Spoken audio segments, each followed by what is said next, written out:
आपण बघत आहात एकेपी न्यूज मराठी। आपला आवाज आपली ताकद। सबस्क्राइब करा, शेअर करा, लाईक करा। AKP news Marathi. नाशिक मुंबई आग्रा महामार्गावर जिंदल कंपनीजवळ 2 गाड्यांच्या अपघातात 10 जण जखमी।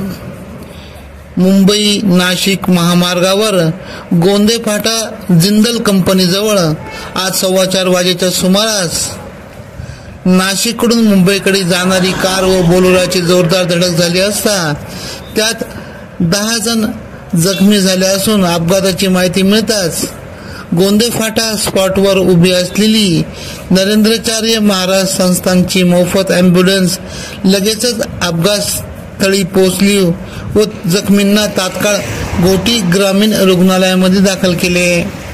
अपघातातील वाहन कार क्रमांक MH17 DC 2343 व बोलेरो क्रमांक MH06 AW 4329 हे वाहन नाशिकहून मुंबईकडे जात असताना अचानकरित्या जिंदल कंपनीजवळ अपघात झाला।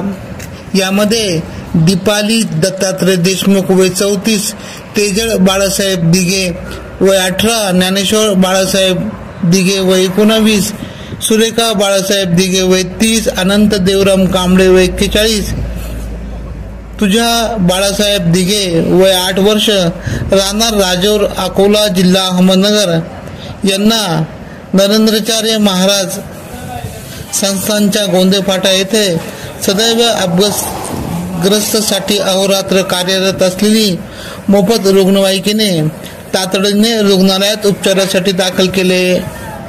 एकेपी न्यूज साठी विशेष प्रतिनिधी भागीरथ आतकरी, इगतपुरी, नाशिक।